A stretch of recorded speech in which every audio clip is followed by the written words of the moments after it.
the sooner Peter Obi realized what he actually put his hand in, the sooner he realized what is behind this NDC of a thing, the better is for him to know that yes, this is not the best option.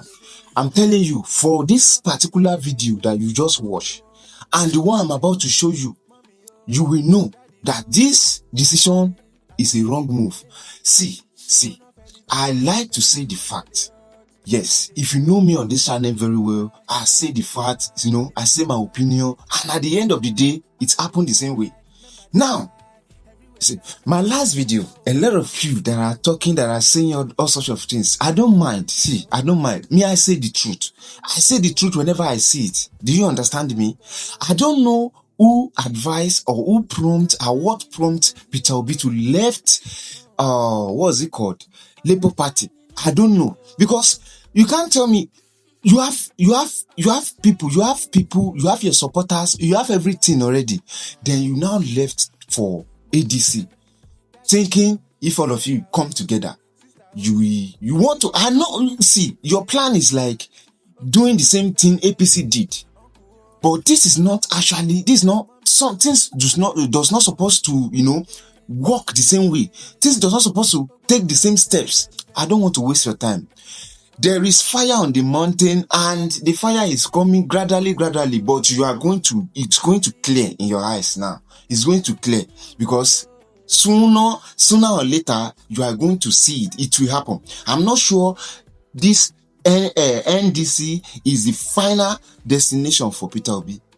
I'm not very, very sure because according to that video, what you see there, if you will think it deeply, you will know that yes, it's deeper than what you just thought. I don't want to waste your time. There is this particular man that said something that I want you guys to watch on this, what's it called? This channel TV or Arise TV or so. My people, this thing really got me. He said a lot of things that, in fact, I don't want it to be only me. I like making research. So you understand? I don't want to waste your time. If this is your first time coming across this channel, just subscribe, like this video, share it across social media platform. If you can't share, just give it a thumb up so that YouTube can recommend it. I'm coming back again. This is Oga Shining News. Don't forget, I'm coming back again.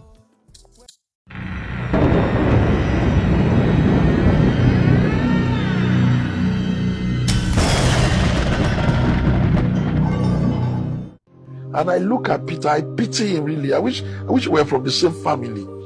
If Peter was my senior brother, I would have gone to his house. We'll lock ourselves in the room. We'll beat ourselves to death. If he can beat me, let him. If I can beat him, say, Mr. Man, do you know what you are doing to us? You are throwing away the hope. You don't have to be perfect, but the people, they love you. What are you doing in the midst of these criminals? Peter is endangering my governorship. I'm telling you the honest truth. Because if Peter stands, and I stand behind him, and we take narrative to these rogues, to these criminals, and we put all our energy inside it, it is not me that will tell them not to rig. Does Atiku look like the kind of leader that used to step down? Has Atiku ever congratulated anybody that won an election before in this country? I'm thinking. Or is Rotimi Abeji looking like that person that will step down? They could concede for him. Truly, you are naive. You should be a pastor, so that your domain will be Jesus Christ's domain. You guys can be doing whatever you want and say whatever you say, and marry fine girls and stand and say the lad said without responsibility. You are naive. When you see somebody that's going to concede, won't you see it in their action? You see Rotimi Abeji, the agama lizard of where is that place that I come from? Query. With his stomach looking like that of a bird. Looks like someone is going to concede. Do you know how much money he has? Rotimi was governor 8 years. Rotimi as the speaker 8 years. Rotimi was minister 8 years. Rotimi was DG Governors Forum. That kind of fellow who came second in an APC primary where Bola Tinubu came first, and your vice president came. Okay.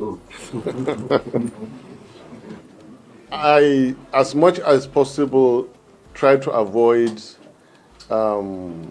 names of anybody at this stage, or the politics of everyone. But it is very unlikely that the North will rally around KO. Okay. It's and this is my personal opinion. I still have an excellent relationship. I have much respect for both of them. I did say that I feel guilty because I was the one who told Peter Obi on the 31st of January 2024 in John Wood's hotel, after asking him a few things, and I told him, Your Excellency, from this point, there is Kwankwaso, there is El-Rufai, there's another person. I would like to suggest you approach them. The business that I do now, which started around 2011, I was planning it as far back as 1996.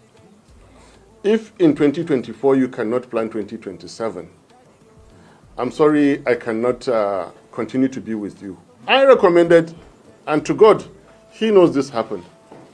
So they are going together now with Kwankwaso. It's my idea. Do you understand? Will it work? I think it's a big question. We wait and see. However, there is a bit. There is. Remember, why didn't Kwankwaso support Peter Obi in 2022, 23? What changed between 2022 and 23? Then the demographics of Nigeria, where you're looking for new blood, for new generation. You have a vice president that is older than you, first of all in age, in education, in political profile, in so many other things. The local government is nearly his state. The state is nearly his region. And this is somebody with a burning ambition and temperament. Who is going to be the president, actually? If you are presenting a ticket throughout history, there's a certain configuration that it goes. The respect that I still carry for Obi is because of the fact that we have that configuration. So even though I recommended Kwankwaso for Obi, as at the time I was doing that, I didn't really deeply reflect in all these political dynamics until it came now. I mean, how will Kanu think that their champion who has serially wanted to be the president, serially wanted to be, will now go and, how many votes? I know we got nearly 25% in Kanu before the results were changed, from one of their champions who is now going to serve as deputy. And then the intricacies of, all right, certainly 2031 is mine. That doesn't play out well in any political contest. And then consistency is good. As much as I don't believe in, I dislike what APC has been doing against Nigeria. But then someone who got Labour Party ticket so easily should have stayed to fix the problems of Labour Party, however difficult they were. I stood and I earned the wrath of many because I said, come and reconcile in Labour Party. Only for me to read it, and to even view it in the news. Here's my former leader, my boss, whom I believed in so much, saying that wherever there's a quarrel, he will walk away. So there's a quarrel in Nigeria. You'll walk away? And these are things that don't add up. A leader must be firm. However gentle you are as a leader, you must be willing to fight. Where is the first place you fight as a leader? When they are going to steal your victory. You don't allow it to happen in 2023. Clear constitutional breach. They left only one person, me, fighting the constitutional breach. Only one person. Nobody spoke about the constitutional breach. Only me. You don't do that. you stop. You must fight at that point. If you're not ready to fight, don't even come out. Stay in your house. You're going into politics, which is a contact sport. In a country like Nigeria that is so diverse, so heated, and you don't want to quarrel or you don't want to argue, then this is not your game. Oh, well, you recall that when I said I wasn't going to speak for him again, I said I will not speak for a man that I don't understand his position on important national issues. I say I will not speak for a man who, even if he wins and Nigerians give him his vote, he does not have what it takes. He does not have the capacity to even secure his own victory. So the issue of saying whether the coalition will be affected, the coalition will not be affected in any way. Peter Obi, within 6 months, changed parties 3 times. You could recall, since he defected to NDC, I've not taken it as anything serious or anything relevant to bother myself. Because by December 30th, he was a member of Labour Party. By December 31st, he was a member of ADC. By May 3rd, he is a member of NDC. I am sure, if not for the restriction in the Electoral Act, before the close of the registration or the membership time, I'm sure he will be a member of another party. That is his nature. But let me say it. Changing parties is not what questions your capacity, your competence, or your character. It is the reason that you adduced for changing the party. Peter Obi said, I don't have a problem with David Mark, meaning he didn't have a problem with the ADC. He said, I don't have a problem with Atiku Abubakar, meaning he does not have any problem with the aspirants. Then what is the reason he gave? He said, I don't like challenges. I don't like trouble. ADC is going through challenges, legal and otherwise. And I like to run away to where there is peace, to where there is no trouble. And I now ask, how can this same man ask Nigerians to entrust Nigeria in his care when Nigeria is the most challenged country in the world today? Nigeria is both physically and mentally challenged in all capacity. Nigeria is the 4th most terrorized nation on earth. Nigeria has borrowed itself to bankruptcy. Nigeria, as I'm talking to you, the bandits tie people on the tree and put fire under them to burn them. In Kwara, in Kogi, in Niger. So how can a man who says running away from challenges be able to face the challenges we are facing in Nigeria today? I am sorry. The Peter Obi's temperament and his capacity is incompatible with the requirement of Nigeria of today. So the ADC cannot possibly be missing anything. Recall that before he came to ADC in December 31st, his political career was already dead. He was losing his polling unit in his own state by the gubernatorial candidate that he chose by himself. Recall that even when one member of the House of Assembly of Labour Party died, they fielded his widow to know whether they can get the sympathy of the people. But because of the rejection of Anambra people to Peter Obi's leadership star, they still voted against the innocent widow. So recall that before he entered ADC, his political career was already dead. So dead that he could not even enter ADC from his own state, Anambra State. He entered ADC from Enugu State, my own state, where he believed that the toxic on the toxin will not overwhelm him. So ADC actually gave him a lifeline. Peter Obi needed ADC. ADC did not need him because we were already moving on without him. So when he came into ADC with his normal toxic followers, with their own penchant of not wanting democracy at the primary level or at the secondary level, obviously, I knew he was going to go. Let me reveal one secret to you. The first day I was consulted in this coalition, and that was before the unveiling, they asked me, so how is the possibility of ADC performing in the Southeast? I told them plainly and straight away, don't build anything on Peter Obi because he's not going to contest under ADC because he will eventually leave. Why was I so sure?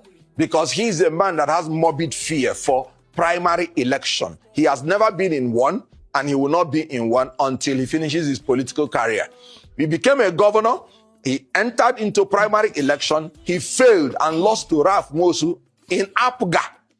And then he still managed to find the leaders to cancel that primary, and they still gave him the ticket. That was how he became governor.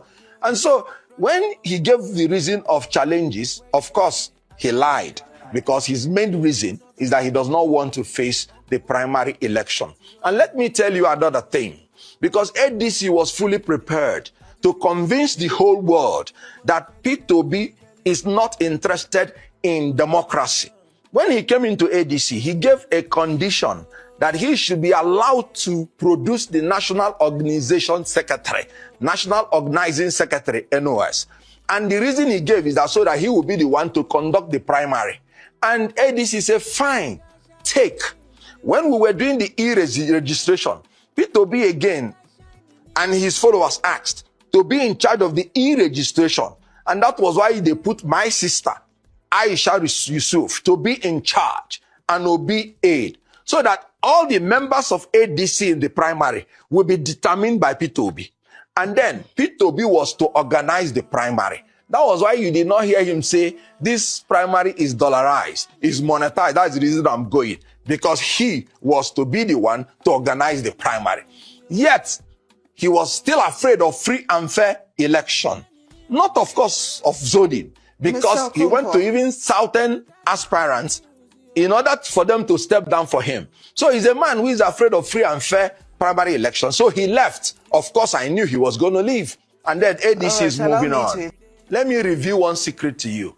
The first day I was consulted in this coalition, and that was before the unveiling, they asked me, so how is the possibility of ADC performing in the Southeast? I told them plainly and straight away, don't build anything on Peter Obi, because he's not going to contest under ADC, because he will eventually leave. Why was I so sure? Because he's a man that has morbid fear for primary election. He has never been in one, and he will not be in one until he finishes his political career. He became a governor. He entered into primary election. He failed and lost to Rabiu Musa in Apuga. And then he still managed to find the leaders to cancel that primary, and they still gave him the ticket. That was how he became governor. And so when he gave the reason of challenges, of course, he lied, because his main reason is that he does not want to face the primary election. And let me tell you another thing, because ADC was fully prepared to convince the whole world that Peter Obi is not interested in democracy. When he came into ADC, he gave a condition that he should be allowed to produce the National Organization Secretary, National Organizing Secretary, NOS. And the reason he gave is that so that he will be the one to conduct the primary. And ADC said, fine, take. When we were doing the e-registration, Peter Obi again and his followers asked to be in charge of the e-registration. And that was why they put my sister, Aisha Yusuf, to be in charge and Obi aid, so that all the members of ADC in the primary will be determined by Peter Obi. And then Peter Obi was to organize the primary. That was why you did not hear him say, this primary is dollarized, is monetized. That's the reason I'm going. Because he was to be the one to organize the primary. Yet, he was still afraid of free and fair election. Not, of course, of zoning. Because he went to even southern aspirants in order for them to step down for him. So he's a man who is afraid of free and fair primary election. So he left. Of course, I knew he was going to leave. And then ADC is moving on. Allow me to interrupt you, for the sake of time. Now, you have said that it was the ADC that gave Mr. Peter Obi a lifeline. You said his political career was dead even before he joined the APC. Was dead. But some analysts, believe the continuous high-profile defection from ADC is due to the exit of Peter Obi and Rabiu Kwankwanso. Of course, they have their followers, they have the obedient movement, they have the Kwankwanso movement. So I'm wondering then what the ADC is doing to prevent more high-profile defections, and how the exit, of this political heavyweights, whom you might dispute it, but they do have their followers, and those followers would have benefited the ADC if they had stayed in the party. So what has been done to prevent more defections? How is the party planning to rally, from all these exits? Well, first of all, let me even tell you that some people who even wanted to follow him are already coming back. I can tell you in Enugu State, for instance, that some people who went to follow them, the NDC in their own congress that they wanted to conduct in Enugu State, their talks among themselves, who felt that they wanted to hijack their NDC and to leave them alone, went and scattered them. So some of them are already running back, trying to plead with ADC to accommodate them. What you're seeing is a fad. It will just do, a wave. It will just do, and it will die out. Naturally, some people from Anambra State, some legislators who believe that they needed an Obi to win, not that they want, not that they know he will win, they know he will not win. I will tell you what one Igbo elite, very brilliant, high person in the society, he comes on air and he talks well about Obi.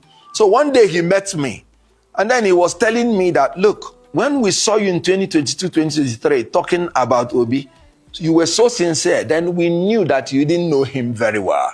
We know that one day you will leave. I was shocked. He said, yes, because you're sincere.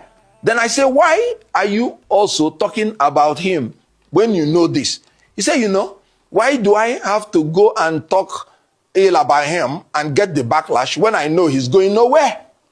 So the truth is that all those people following him, they know he will not win. They know he cannot win. But within the little hut they are, they believe they could use his name to win, or Kwankwanso's name to win. That's why when you check all those people that defected, is Anambra, Kanu, then one or two other people that have become political orphans. Abaribe left ADC. He went to LP.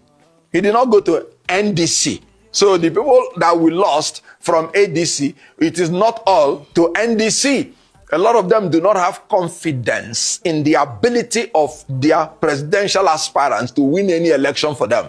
But they believe that within that locality, they might still manipulate their name to know whether they can win. And let me tell you the news. Most of them will lose. You should know that the Kwankwanso angle has lost relevance in Kano State. And they are simply trying to hold on to each other to know whether they can help each other regain political relevance. So you're talking about two major political aspirants that have lost relevance in their states, and they are trying to use a new thing to know whether they can rekindle their political fire to no avail.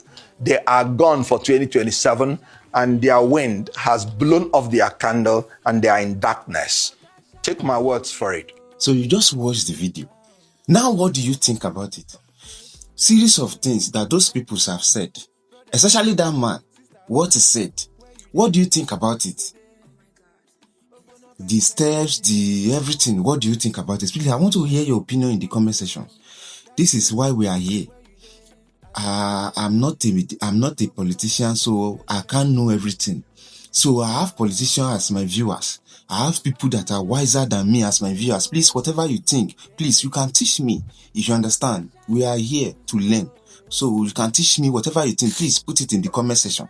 All of us, we are learning. Now, is this jumping from party to party a very good idea? If I ask you this question, I'm not saying it's a bad idea, but in a very short period of time and in a critical moment, no, I don't buy that. It's very, in fact, it's confusing. Your first supporters, they are the Labour Party. Now, they feel like, okay, you've jumped to ADC. Hey, you see, it's now ADC. Now, you are now in NDC. Now, imagine, the distance even sound alike, ADC, NDC. There will be a huge, what's it called? Confusion. That very day of the election, there will be confusion. There will be a lot of void votes. Because people will be confused.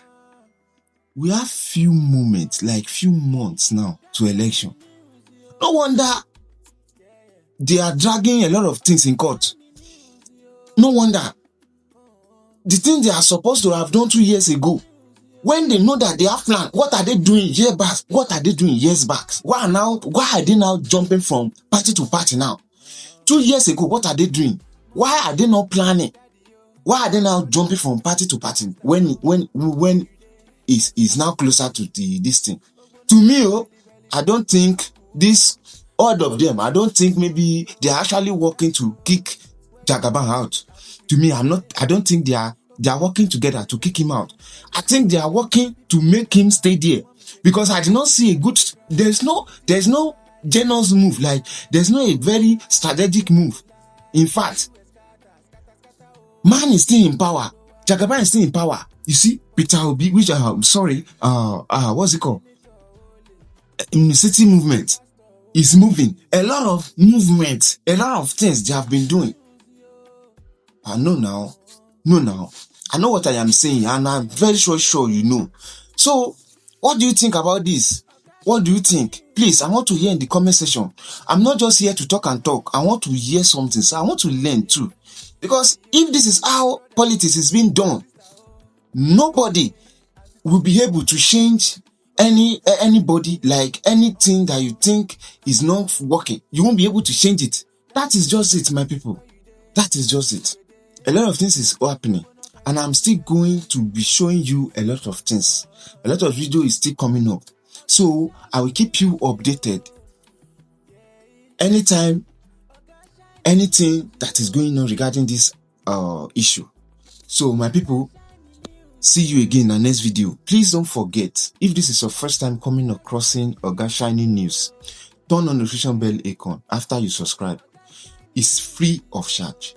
So maybe don't be scared whenever you hear subscription. Subscription is free of charge. Then share this video, share it, so that more people can get to know, so that we can understand. In fact, if they see it, they'll be able to, think. I know a lot of people have been saying all this. I don't know what their plan. Maybe they are even working together with APC. I don't know. I know. Are you thinking what I am thinking? So I don't want to waste your time. Thank you very much for staying connected. God bless you. I really appreciate your love. See you in the next video. This is Oga Shining News. I love you.